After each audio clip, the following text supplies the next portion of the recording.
lançamento da 7ª edição da versão impressa do nosso programa, o Almanac Uberlândia de Ontem e Sempre. No programa de hoje, continuamos a exibir o documentário Tubal Vilela, um legado para sempre. E no Papo Gerais, a segunda parte da entrevista com Augusta Mota. Mais história, memória e cultura de nossa cidade. Não saia daí, o Uberlândia de Ontem e Sempre está só começando.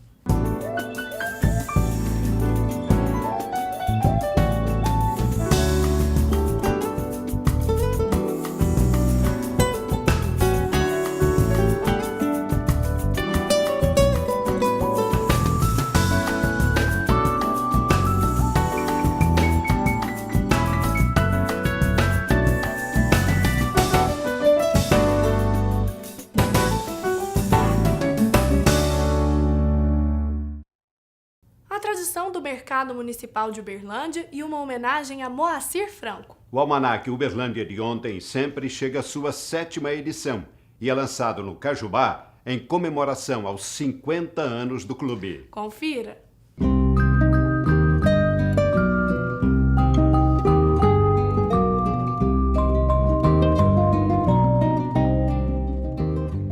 Eu acho a coisa mais extraordinária porque é um resgate da história, da vida do povo de Uberlândia, principalmente daqueles homens notáveis que construíram a grandeza que hoje nós estamos assistindo.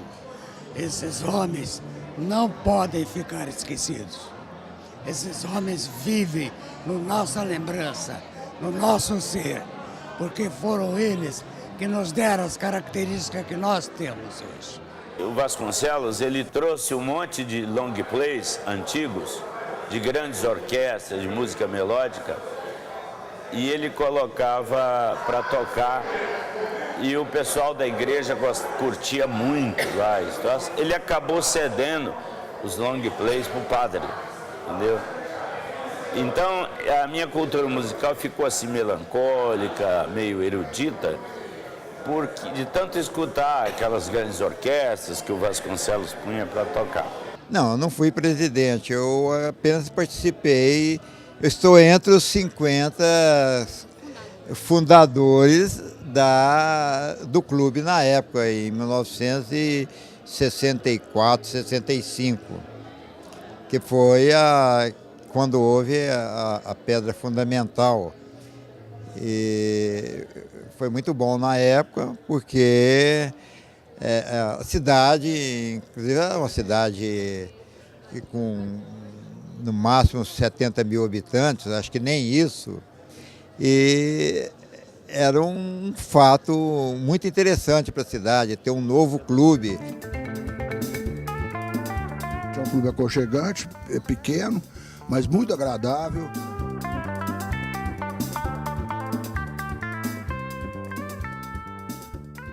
É bastante importante de mostrar para os nossos sócios, certas pessoas também que não são sócios do Cajubá, o Cajubá, num projeto tão importante na cidade de Uberlândia, o Almanac, que traz toda a história de Uberlândia.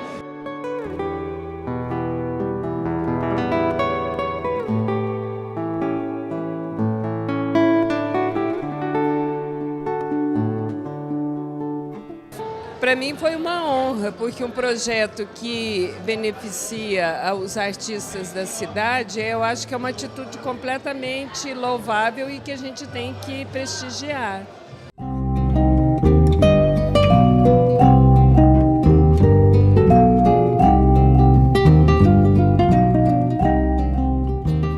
Foi um período muito bacana e uma época muito especial, porque foi em 1985. Então, veja bem, Uberlândia vinha da conquista do título da Copa CBF, que é a conquista mais importante que o clube tem. E o 15 de novembro era mais uma equipe na primeira divisão do futebol de Minas. Pela primeira vez em toda a história, a cidade tinha duas equipes na primeira divisão do futebol mineiro.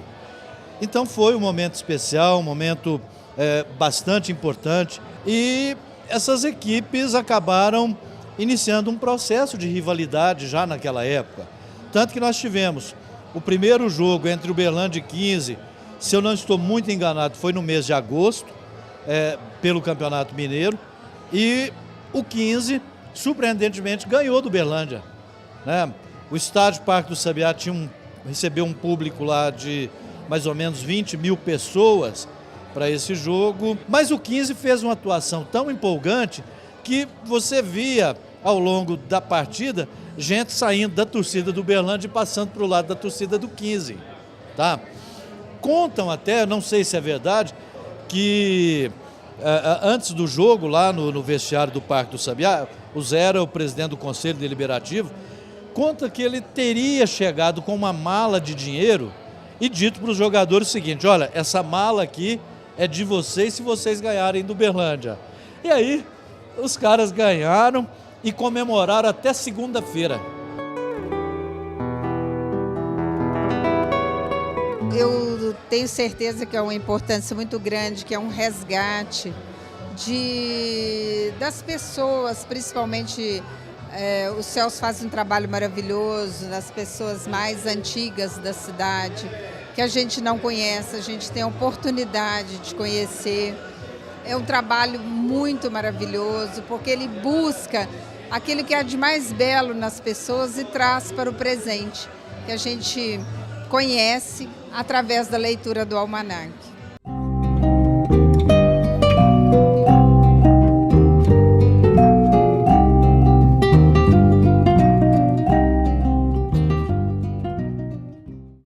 Ele foi pioneiro no setor imobiliário da cidade. Vamos exibir agora a segunda parte do documentário Tubal Vilela, um legado para sempre. Veja a seguir.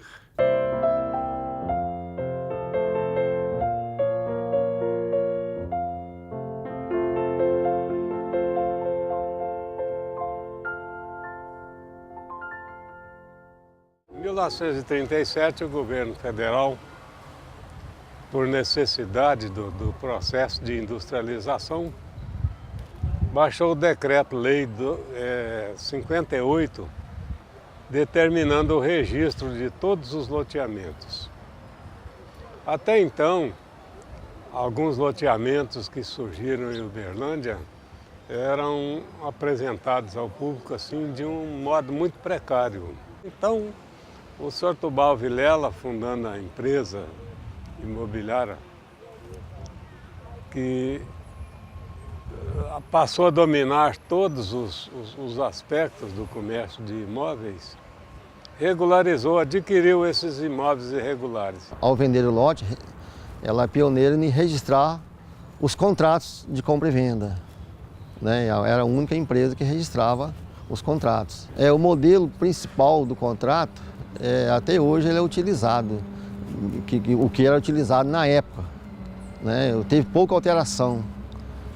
Tal era a preparação do contrato. Eu chegava na imobiliária às 6 horas da manhã, o senhor Tubal Vilela já estava lá dentro, engravatado também, porque aquilo ali era a menina dos olhos dele, Tubal Vilela. Trabalhava com ele. Ele falou: estou fazendo um loteamento aí, um lugar bom, uma coisa boa, você vai me comprar um terreno. Falei: não posso, não dou conta. O mês que você não der conta dos 10, eu te empresto. Mas assim, não mistura as coisas não. O Tubal vai te emprestar 10, mas o mobiliário não está nem vendo isso. Ele era duro, Aí eu comprei. E teve 2 meses que eu não dei conta. Aí meu pai me ajudou, e foi um terreno que foi bom. Aproveitei o tempo das vacas gordas. Vendia 4, 5 terrenos quase todo dia. Eu fazia assim, eu vendia aqueles terrenos aí, eu comprava um para mim, dele mesmo. Que eu ia receber a comissão, da minha comissão já tirava a parte da prestação e coisa.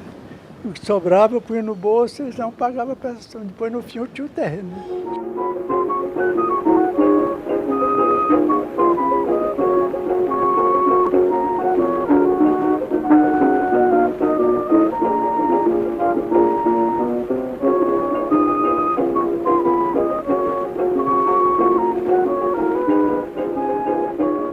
Godofredo Teodoro da Silveira é meu pai já falecido. Nós não sabíamos, os familiares, não sabíamos que ele tinha sido o comprador número 1 da hoje imobiliária Tubal Vilela. Ele então comprou esse imóvel, porém o meu pai desistiu de pagar, voltou para o meio rural e continuou a vidinha dele lá. E a gente só soube que ele adquiriu, né, esse terreno, mas não prosseguiu nos pagamentos. Eu me lembro direitinho o que aconteceu. Foi um senhor lá, foi com 10 galinhas. Deu de entrada no terreno, 10 galinhas. O homem era terrível. As vendas na época eram feitas em 120 meses, 10 anos, entendendo. Isso o doutor Fornari que me relatou muito, né? Então chegava alguém e falava, Sr. Tubal, essa entrada eu não tenho, eu tenho uma carroça, não sei o quê, mas vamos lá ver sua carroça. Porque dava um preço na carroça, dava como entrada, negociava para ele. Ele tinha uma área na Tubalina, próximo do praia, então ele fez como se fosse um depósito. Aí eu estou falando, aí do céu, a coisa mais impressionante, de tudo, carroça, bicicleta, ele aceitava tudo. Quer dizer, depois tinha um pessoal dele que transformava aquilo transformava em dinheiro. Mas ninguém saía da empresa sem fazer negócio. Ele fez o pagamento do mês com uma diária de trabalho de cada senhora. Uma lavadeira de roupa dava o que ela ganhava num dia da lavagem da roupa, era a mensalidade para pagar os terrenos. Levava muitos anos pagando, mas aquilo favoreceu a vida de inumeráveis pessoas aqui em Uberlândia. Foi um pioneiro, quase que um financiamento da casa própria. Eu acho que o DNA sempre tem, né? Essa coisa do empreendedorismo, o vovô era muito empreendedor. O que eu ouço hoje falar, as pessoas o elogiam muito com relação a possibilidade das pessoas poderem comprar a sua casa própria, seu terreno e construir, né? Essa parte foi muito importante na vida de muitas pessoas e as pessoas me colocam isso hoje. Eu me lembro muito bem quando ele estava muito doente, na véspera de morrer, ele, aqui a residência dele era ali naquela esquina com a Avenida Floriano Peixoto, e algumas pessoas ficavam fazendo uma espécie assim de acompanhamento, de espera, né?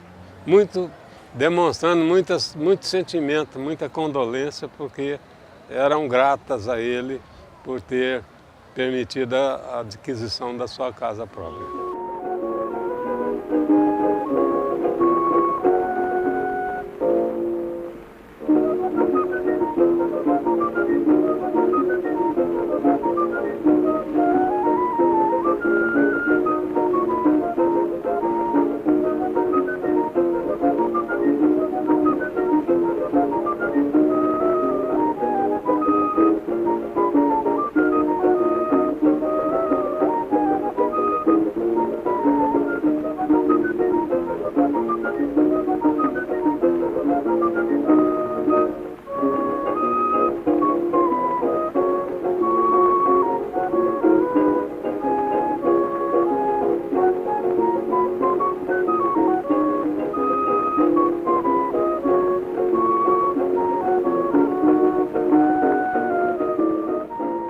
Iniciou no bairro Brasil, ali nas mediações ali do Cristo Rei, por ali, tudo ali, até lá em cima. Era tudo da imobiliária. É data, não era lote, não, era data. Fulano, tantas datas.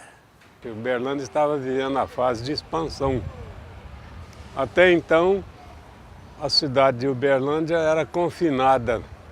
Tinha os seus limites entre a atual Avenida Getúlio Vargas, que era o córrego das Tabocas, a Rondon Pacheco, que era o córrego São Pedro, o Rio Berabinha e a atual Avenida João Naves de Ávila. Então, ele não se prendia muito no centro de Uberlândia, ele procurou expandir a cidade. Ele fez um bairro lá de sítios para começar a induzir esse desenvolvimento, a localizar pessoas, e pôs no nome nesse bairro, que inicialmente era de sítios, chácaras de recreio, bairro Tubalina. Teve uma certa dificuldade de convencer as pessoas a adquirirem os lotes lá, mas o bairro Tubalina realmente decolou. Tubá pôs esse nome para vender terreno, isso não vai para frente não vai. Mas ele começou, aí tinha um senhor aqui, pouca gente fala nele, chamava Silvio Rugani, onde tem uma avenida hoje, principal lá de Tubalina, foi do seu Silvio Rugani.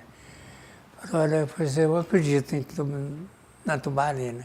E começou a construir coisa boa. E isso foi incentivado de uma maneira muito inteligente.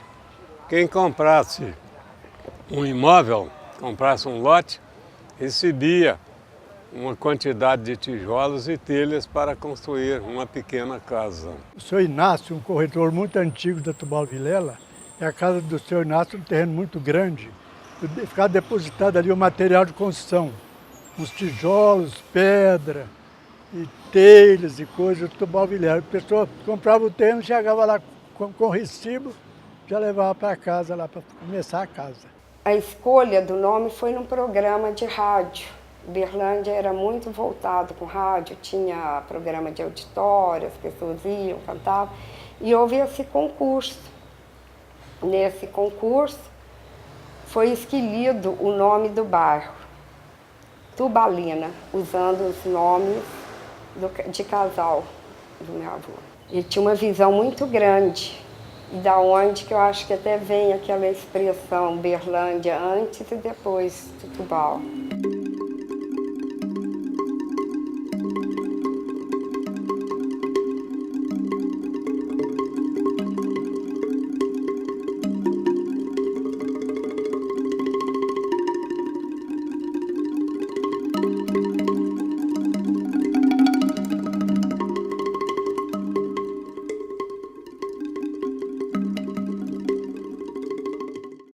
Olá!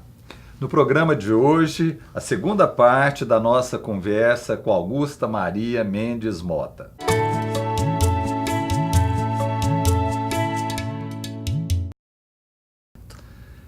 E como escritora? Olha, eu cheguei a publicar, tem um livro, Caminhos Azuis, tem o outro, De Mim, de Você e da Vida.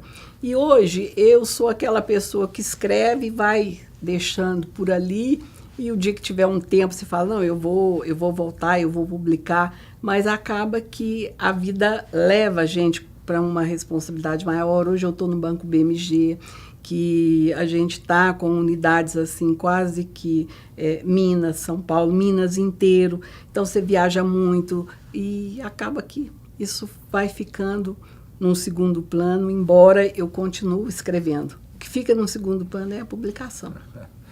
Tem algum tema que te toca mais? Eu gosto muito de falar de saudade, que eu acho que a saudade é um sentimento muito, muito profundo, e é a gente voltar, mas você tem saudade de coisa boa, você não tem saudade de coisa ruim. Eu gosto muito também de zona rural, porque eu acho que o homem do campo ele tem aquela simplicidade que se perdeu muito hoje, né? Mas que a gente ainda encontra muita gente bacana, né? Criança é um tema apaixonante, né? Tudo que toca a sensibilidade, né? Sentimento de um modo geral. Mas essa escritora está guardadinha. Tá guardadinha. A gente sempre pensa assim, eu vou me aposentar. Quer dizer, eu já me aposentei na área pública, eu me aposentei. Só que depois que eu me aposentei, hoje eu trabalho muito mais, porque hoje eu tenho uma empresa e eu sou responsável por ela. Então, você sabe disso, que se a gente que está à frente não vai, o pessoal também não. Mas eu sou muito apaixonada por tudo que eu faço, sabe? Eu vejo o trabalho como uma coisa muito boa. Graças a Deus que eu tenho trabalho, graças a Deus que eu não tenho tempo. Isso é muito positivo. Enquanto eu estiver trabalhando, eu estou viva.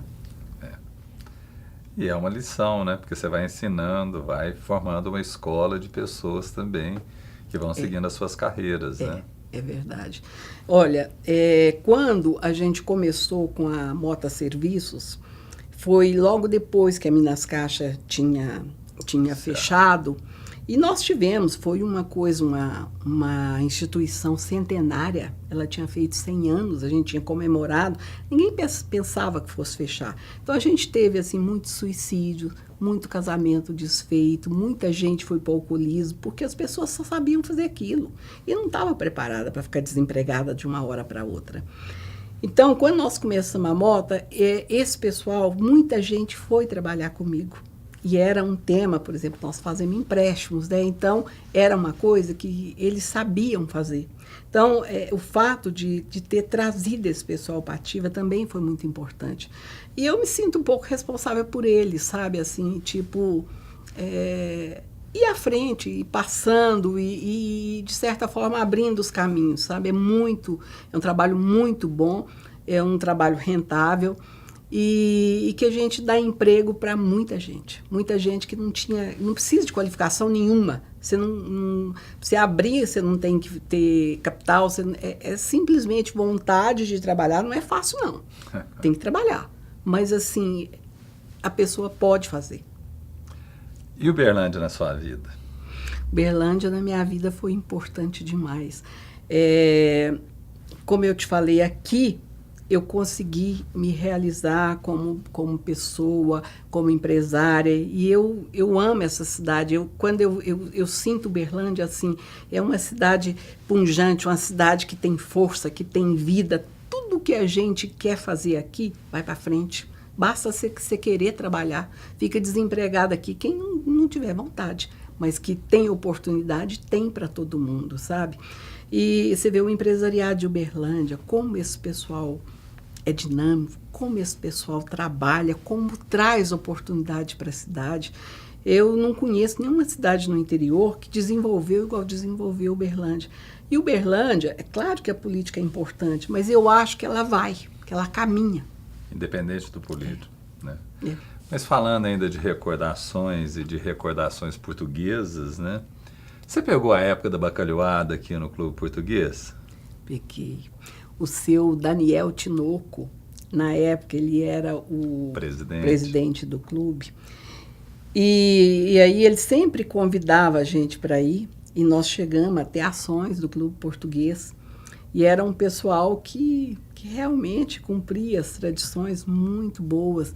Teve uma época que trouxeram uns cantores, um rancho folclórico, e fizeram alguma coisa lá naquelas casas que tem ali, como é que chama aqui, saindo de Uberlândia, quando vai para Tutaba? Na Morada do Sol? Morada do Sol. Fizeram uma bacalhoada ali também. Sabe?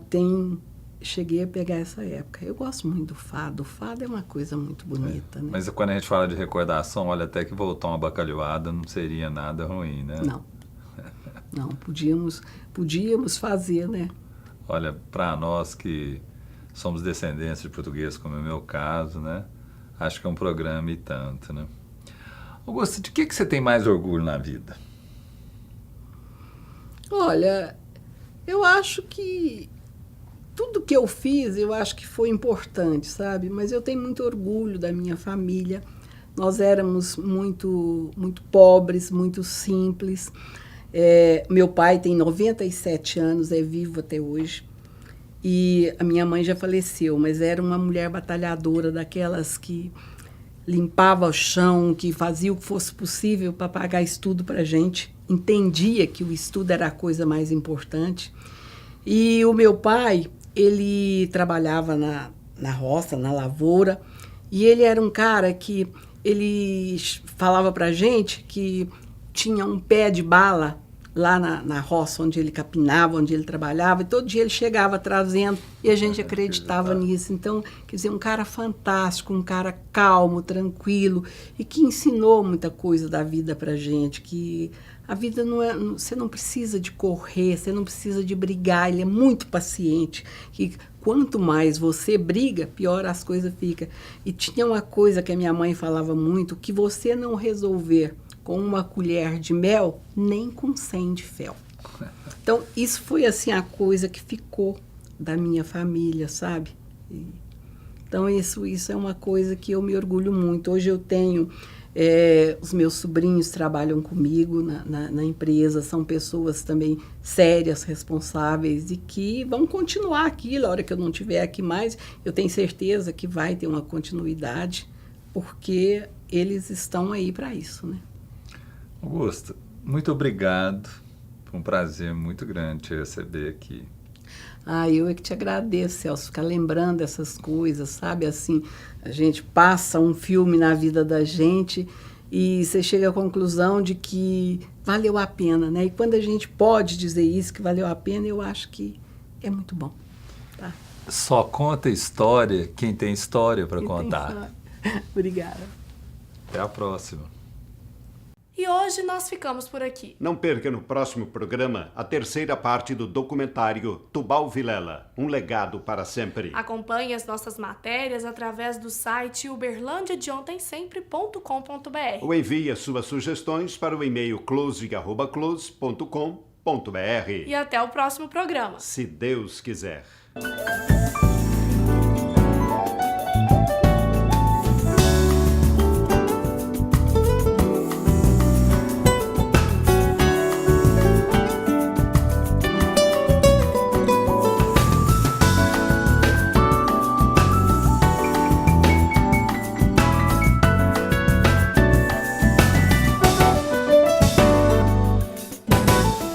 Patrocínio Algar. Gente servindo gente.